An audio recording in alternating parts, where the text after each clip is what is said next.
एका संपूर्ण वंशाच्या नाशाची योजना. हं, ही कल्पनाच किती किती भयंकर आहे. हो. एस्थरच्या पुस्तकात आपण हीच एक नाट्यमय आणि तणावपूर्ण कथा वाचतो, जिथे एका माणसाच्या अहंकारामुळे, द्वेषामुळे एका संपूर्ण समाजाला मृत्यूचा फतवा सुनावला जातो. हं, पण जर ही कथा फक्त पर्शियन साम्राज्यात घडलेल्या एका राजकीय कटापुरती नसेल तर हं. आज आपल्याकडे असे काही स्रोत आहेत जे एस्थेरच्या या कथेला थेट बायबलच्या शेवटच्या पुस्तकाशी जोडतात, म्हणजे प्रकटीकरणाच्या पुस्तकाशी. आणि या स्रोतांच्या आधारे आपण या कथेतल्या काही गूढ भविष्यवाण्या उलगडण्याचा प्रयत्न करणार आहोत. बरोबर. आपल्या आजच्या चर्चेचा उद्देश हाच आहे. या स्रोतांमध्ये जी प्रतिकात्मक समानता मांडली आहे तिचा शोध घेणं. हे एका गुप्त भाषेसारखं आहे जी आपल्याला उलगडायची आहे. एस्थरच्या पुस्तकातली मुख्य पात्र आहेत हामान, एस्थर आणि मर्दखै. तर ही पात्र सैतान, येशू आणि चर्च यांच्यातल्या एका मोठ्या वैश्विक संघर्षाचं प्रतिबिंब कशी असू शकतात हे आपण पाहणार आहोत. वाव, म्हणजे एक जुनी राजकीय गोष्ट. हो, ती एका मोठ्या आध्यात्मिक लढाईचं चित्र कसं असू शकते हे आज आपण समजून घेणार आहोत. हे खूपच रंजक आहे. म्हणजे एका कथेच्या आत दुसरी अधिक मोठी कथा दडलेली आहे. ठीक आहे, चला तर मग याची सुरुवात करूया. तर कथेची सुरुवात होते हामानच्या क्रोधाने. तो राजाचा सर्वात विश्वासू मंत्री असतो, पण मर्दखै नावाचा एक ज्यू त्याच्यापुढे नतमस्तक व्हायला नकार देतो. आणि या एका गोष्टीमुळे हामान इतका संतापतो की तो मर्दखैलाच नाही तर संपूर्ण ज्यू वंशालाच नष्ट करायचं ठरवतो. स्रोत या हामानला कोणाचं प्रतीक मानतात? स्रोत सांगतात की हामान हे सैतानाचं थेट प्रतीक आहे. थेट सैतानाचे. हो. जसा हामानचा अहंकार मर्दखैच्या न वाकण्याने दुखावला जातो, तसाच सैतानाचा अहंकार देवाच्या लोकांपुढे दुखावला जातो. अच्छा. कारण ते त्याच्यापुढे नतमस्तक व्हायला नकार देतात. सैतानाची ही तीच इच्छा आहे, देवाची उपासना करणाऱ्यांना नष्ट करणे. पण इथे एक महत्वाची गोष्ट लक्षात घ्यायला हवी. कोणती? हामानकडे ज्यू लोकांना मारायची स्वतःची सत्ता नव्हती. त्याला राजाच्या अधिकाराची गरज होती, त्याच्या शिक्क्याची. अच्छा, म्हणजे तो स्वतः काही करू शकत नव्हता, त्याला दुसऱ्याच्या सत्तेचा वापर करावा लागला. अगदी बरोबर. आणि इथेच स्रोत एक अतिशय मनोरंजक तुलना करतात. ते याची तुलना प्रकटीकरणाच्या पुस्तकातल्या बाबेलच्या वेशीशी करतात, जी एका लाल श्वापदावर स्वार झालेली दाखवली आहे. एक मिनिट थांबा. बाबेलची वेश्या, लाल श्वापद, हे शब्द प्रकटीकरणाच्या पुस्तकातले आहेत, पण सगळ्यांनाच ते माहीत असतील असं नाही. स्रोत या प्रतीकांचा अर्थ कसा लावतात? म्हणजे हामान आणि राजा यांच्याशी असलेली तुलना आपल्याला अधिक स्पष्ट होईल. नक्कीच. स्रोत्यानुसार प्रकटीकरणातला श्वापद म्हणजे जगातील दुष्ट राजकीय सत्ता किंवा साम्राज्य, आणि त्यावर स्वार झालेली वेश्या ही एका भ्रष्ट धार्मिक किंवा वैचारिक प्रणालीचं प्रतीक आहे, जी लोकांना छळण्यासाठी आणि आपल्या नियंत्रणात ठेवण्यासाठी त्या राजकीय सत्तेचा वापर करते. ओके. या विश्लेषणात राजा अहेश्वेरोश त्या श्वापदाचे प्रतीक आहे, म्हणजे राजकीय सत्तेचं, आणि हामान त्या वेश्येचे प्रतीक आहे, जो आपल्या दुष्ट योजना पूर्ण करण्यासाठी राजाच्या सत्तेचा वापर करतो. समजलं. म्हणजे हामान हा केवळ एक व्यक्ती नाहीये, तर एका अशा दुष्ट शक्तीचं प्रतीक आहे जी राजकीय सत्तेचा गैरवापर करते आणि मग तो विनाशाची तारीख ठरवण्यासाठी काहीतरी करतो, नाही का? हो. पूर म्हणजे चिठ्ठ्या टाकल्या जातात. वरवर पाहता ही गोष्ट किरकोळ वाटते, पण स्रोत याला इतकं महत्त्व का देतात? ह्याच्यामागे काही मोठा अर्थ दडलाय का? हो, याला खूप मोठं प्रतिकात्मक महत्त्व आहे. हामान ज्यू लोकांच्या विनाशाची तारीख ठरवण्यासाठी चिठ्ठ्या टाकतो आणि 12वा महिना निवडला जातो, शेवटचा महिना. शेवटचा महिना. हो, स्रोतांनुसार हे शेवटच्या काळातील मोठ्या संकटाच्या निश्चित वेळेचं प्रतीक आहे. हे दाखवतं की सैतानाला माहीत आहे की त्याचा वेळ मर्यादित आहे, त्याचा अंत जवळ आलाय, आणि म्हणून तो देवाच्या लोकांना पूर्णपणे नष्ट करण्यासाठी शेवटचा निर्णायक प्रयत्न करतो. ही चिठ्ठी त्या अंतिम संघर्षाच्या वेळेचं सूचक आहे.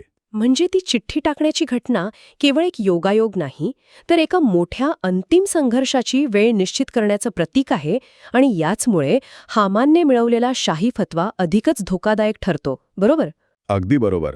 कारण हामान राजाला पटवून देतो की ज्यू लोक राजाचे कायदे पाळत नाहीत आणि त्यांना नष्ट करणेच राज्याच्या हिताचे आहे, आणि म्हणून तो राजाकडून एक शाही फतवा मिळवतो. काय होता तो फतवा? एका ठराविक दिवशी साम्राज्यातील सर्व ज्यू, स्त्री, पुरुष आणि मुलांना ठार मारण्याचा आदेश. आणि पर्शियन कायद्यानुसार राजाने शिक्कामोर्तब केलेला फतवा कधीही बदलता किंवा रद्द करता येत नव्हता. हा तर मृत्यूचा अंतिम फतवा झाला. स्रोत याची तुलना प्रकटीकरणातल्या कोणत्या घटनेशी करतात? याची थेट तुलना केली आहे प्रकटीकरणातल्या श्वापदाच्या अधिकाराशी. तिथे असं म्हटलं आहे की श्वापदाला 42 महिने संतांशी युद्ध करण्याची आणि त्यांच्यावर विजय मिळवण्याची सत्ता दिली जाईल. 42 महिने? हो. जसा हामानचा फतवा एका विशिष्ट कालावधीसाठी होता, तसा श्वापदाचा अधिकारही मर्यादित काळासाठी आहे, 42 महिन्यांसाठी. दोन्ही ठिकाणी देवाच्या लोकांना लक्ष्य करण्यासाठी आणि त्यांचा छळ करण्यासाठी कायद्याचा वापर केला जातो. म्हणजे जसा हामान राजाच्या कायद्याचा वापर करतो, तसा सैतान श्वापदाच्या कायद्याचा वापर करतो. हा श्वापदाचा कायदा नेमका काय आहे? स्रोतानुसार हा कायदा म्हणजे श्वापदाच्या मूर्तीची उपासना करण्याची सक्ती. आणि इथे लोकांसमोर एक अतिशय कठीण निवड ठेवली जाते. ती कोणती? एकीकडे श्वापदाची उपासना करा आणि आपलं शारीरिक जीवन वाचवा, पण आध्यात्मिक मृत्यू पत्करा. आणि दुसरीकडे उपासना करण्यास नकार द्या आणि शारीरिक मृत्यू स्वीकारा, पण आपला आत्मा वाचवा. ही एक अंतिम परीक्षा आहे. ही तर एक अशक्यप्राय निवड आहे. सैतानाला नक्कीच वाटलं असेल की मृत्यूच्या भीतीने सर्वजण त्याच्यापुढे झुकतील. हो, आणि स्रोतांनुसार त्याचा अंदाज इथेच चुकतो. त्याला वाटतं की माणसाला आपल्या जीवापेक्षा दुसरं काहीही प्रिय नाही. पण त्याला अशा लोकांचा सामना करावा लागतो जे आपल्या जीवापेक्षा देवावर जास्त प्रेम करतात. जे मृत्यूला घाबरत नाहीत. बरोबर. ते मृत्यूला घाबरत नाहीत. आणि इथेच सैतानाची योजना फसायला सुरुवात होते. आणि इथेच कथेला एक अनपेक्षित कलाटणी मिळते. जेव्हा सगळीकडे निराशा आणि भीती पसरलेली असते, तेव्हा एस्तेर राणी, जी स्वतः एक ज्यू असते, एक धाडसी निर्णय घेते. ती आपला जीव धोक्यात घालून नियमाविरुद्ध जाऊन राजासमोर जाते. तिचे शब्द आहेत, मी मरण पावले तरी बेहत्तर. स्रोत या घटनेला खूप महत्त्व देतात, नाही का? हो, कारण स्रोतांनुसार तिचे हे धाडस आणि बलिदान हे येशूच्या वधस्तंभावरील बलिदानाचे एक शक्तिशाली प्रतीक आहे. नेमका कसा स्पष्ट करतात? खूप चांगला प्रश्न आहे. यातला समान धागा आहे दोन्ही कृतींचा परिणाम. एस्तेर जेव्हा राजासमोर जाते तेव्हा ती मृत्यूला सामोरी जात असते की नाही? हो, कायद्यानुसार तिला मृत्यूदंड निश्चित होता. बरोबर. आणि येशूनेही वधस्तंभावर जाताना मृत्यू स्वीकारला. वरवर पाहता दोन्ही घटना पराभव वाटतात. पण एस्तेरच्या ह्या कृतीमुळेच हामानचा कट उघडकीस येतो आणि त्याला त्याच सुळावर फाशी दिली जाते जो त्याने मर्दखैसाठी तयार केला होता. अच्छा, म्हणजे जो सुळका मर्दखयाच्या पराभवाचं प्रतीक होणार होता, तोच हामानच्या नाशाचं कारण बनतो. अगदी तसंच. आणि येशूचा वधस्तंभ जो सैतानाच्या विजयाचं प्रतीक वाटत होता, तोच त्याच्या पराभवाचं कारण ठरला. अगदी बरोबर. त्याच वधस्तंभाने सैतानाच्या पराभवावर शिक्कामोर्तब केला. तो पराभवाचा नाही तर विजयाचा क्षण ठरला. एस्तेरच्या बलिदानाने तिच्या लोकांचा बचाव केला, तर येशूच्या बलिदानाने संपूर्ण मानवजातीसाठी तारणाचा मार्ग खुला केला. हाच तो समान धागा आहे. आणि मग मर्दखईचं काय? त्याला नंतर राजाकडून हामानची जागा आणि अधिकार मिळतात. याचे काही प्रतिकात्मक महत्त्व आहे का? हो, नक्कीच. या प्रतिकात्मकतेचे अनेक स्तर आहेत. जर एस्तेर वधस्तंभावरील येशूचं प्रतीक असेल, तर मर्दखयाला नंतर मिळणारा सन्मान आणि अधिकार हे पुनरुत्थित आणि सिंहासनावर बसलेल्या येशूचे प्रतीक आहे. ज्याचा अपमान झाला होता त्यालाच सर्वोच्च सन्मान मिळतो. बरोबर. काही स्रोत इथे एक वेगळं विश्लेषण सुद्धा देतात. त्यांच्या मते एस्थेरचे बलिदान हे चर्चचे म्हणजेच ख्रिस्ताच्या वधूचे प्रतीक आहे, जिच्या बलिदानाने आणि साक्षीने देवाच्या आज्ञांची सत्यता सिद्ध होते आणि सैतानाचा पराभव निश्चित होतो. म्हणजे एकाच घटनेचे अनेक अर्क असू शकतात. आता सर्वात मोठा प्रश्न, तो पहिला फतवा जो जूनच्या विनाशाचा होता त्याचं काय होतं? कारण तो तर बदलता येत नाही. बरोबर. तो फतवा तसाच राहतो, पण त्याला निष्प्रभव करण्यासाठी राजा एस्तेर आणि मर्देखैच्या सल्ल्याने एक दुसरा फतवा काढतो. अच्छा. हा दुसरा फतवा जीव लोकांना स्वतःचं संरक्षण करण्याचा आणि आपल्या शत्रूंवर हल्ला करण्याचा अधिकार देतो. आणि स्रोत या दोन फतव्यांची तुलना थेट दोन करारांशी करतात. करार हा शब्द आपण अनेकदा ऐकतो. बायबलच्या संदर्भात याचा नेमका अर्थ काय? हा देवाचा आणि माणसांमधला एक प्रकारचा करारनामा आहे का? हो, अगदी सोप्या भाषेत सांगायचं तर तसंच आहे. करार म्हणजे देवाने मानवजातीशी नाते जोडण्यासाठी आणि त्यांना मार्गदर्शन करण्यासाठी स्थापित केलेली एक व्यवस्था, एक वचन. आणि या दोन फतव्यांच्या माध्यमातून स्रोत या दोन करारांमधला फरक स्पष्ट करतात. तर मग पहिला फतवा कोणत्या कराराचे प्रतीक आहे? पहिला फतवा जो ठार मारण्याचा होता तो पहिल्या किंवा जुन्या कराराचं प्रतीक मानला जातो. म्हणजे दगडाच्या पाट्यांवर लिहिलेले नियमशास्त्र जे मोशेद्वारे दिले गेले. ओके. श्रोत्यांनुसार हे नियमशास्त्र लोकांना पाप काय आहे हे दाखवून देत होतं, पण ते पाळण्याची शक्ती देत नव्हतं. लोक स्वतःच्या सामर्थ्यानं ते पाळू शकले नाहीत, त्यामुळे तो त्यांच्यासाठी मृत्यूचा नियम बनला, कारण तो लोकांना त्यांच्या पापांबद्दल दोषी ठरवत होता. म्हणजे पहिला करार नियम काय आहेत हे सांगतो, बरोबर. पण ते पाळण्याची ताकद देत नाही अगदी आणि बरोबर. त्यामुळे तो लोकांना दोषी ठरवतो. बरोबर. अगदी बरोबर. तो एक अशक्यप्राय मागणी करतो आणि ती पूर्ण न झाल्यामुळे लोकांना पापाच्या बंधनात अडकवून ठेवतो. आणि मग येतो दुसरा फतवा, संरक्षणाचा आणि विजयाचा. जो नव्या कराराचं प्रतीक आहे. हो, हा दुसरा फतवा नव्या कराराचं प्रतीक आहे. आणि हा नवा करार वेगळा कसा आहे? हा करार येशूच्या रक्तानं स्थापित झालाय आणि तो दगडाच्या पाट्यांवर नाही, तर पवित्र आत्म्याद्वारे लोकांच्या हृदयावर लिहिला जातो. हृदयावर लिहिला जातो. हो, हा जीवनाचा नियम आहे. तो केवळ पाप काय आहे हे सांगत नाही, तर विश्वासणाऱ्यांना पापावर आणि त्यांच्या आध्यात्मिक शत्रूंवर विजय मिळवण्यासाठी सामर्थ्य देतो. इथेच खरा फरक आहे. पहिला करार अशक्यप्राय मागणी करतो, तर दुसरा करार ती मागणी पूर्ण करण्यासाठी आतून शक्ती देतो. पण स्रोत यावर जोर देतात की हा विजय आपोआप मिळत नाही.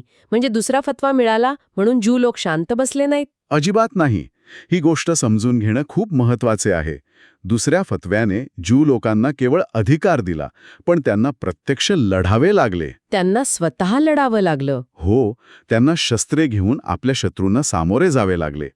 त्याचप्रमाणे नव्या करारानुसार विश्वासणाऱ्यांना पवित्र आत्म्याच्या सामर्थ्याने सक्रियपणे लढावे लागते. त्यांना आपल्यातील पापाच्या प्रवृत्तींशी, मोहांशी दररोज लढावे लागते. हा विजय प्रयत्नांशिवाय मिळत नाही, तर देवाच्या सामर्थ्यावर अवलंबून राहून केलेल्या संघर्षातून मिळतो. बरोबर. म्हणजे नव्या फतव्यामुळे सामर्थ्य मिळून ज्यू लोक आपल्या शत्रूंचा पराभव करतात.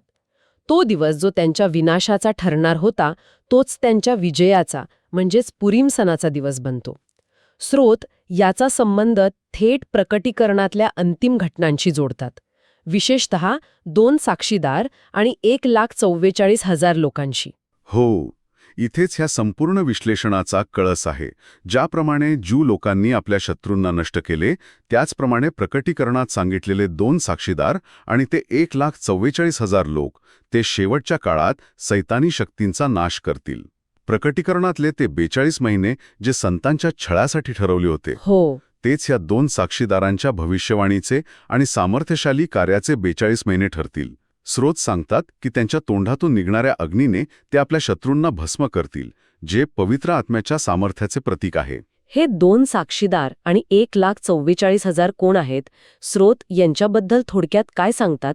बरं, स्रोतांनुसार 2 साक्षीदार हे शेवटच्या काळात देवाच्या सत्याची निर्भयपणे घोषणा करणाऱ्या शक्तिशाली व्यक्ती किंवा गटाचे प्रतीक आहेत.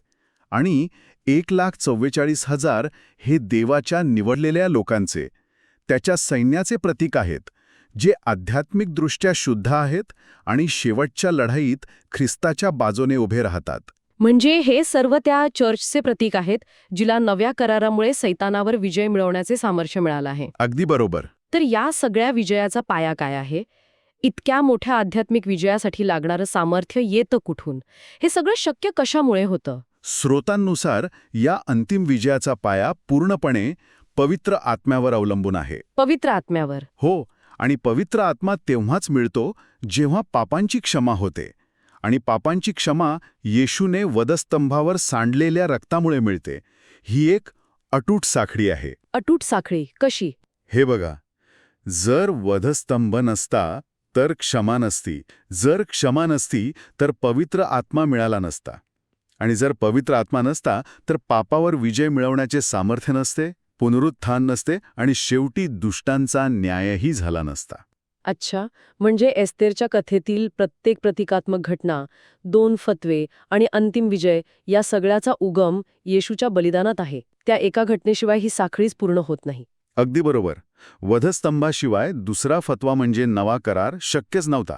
वधस्तंभाशिवाय सैतानावर विजय मिळवणं अशक्यच होते. म्हणूनच एस्थेरचे बलिदान जे तिने आपल्या लोकांच्या वतीने केले ते येशूच्या त्यागाचे इतके अचूक प्रतीक आहे, ज्याने संपूर्ण मानवजातीसाठी तारणाचा मार्ग खुला केला. तर पर्शियामधील एक प्राचीन राजकीय नाट्य या विश्लेषणानुसार एका मोठ्या वैश्विक आध्यात्मिक लढाईची रूपरेखा ठरते.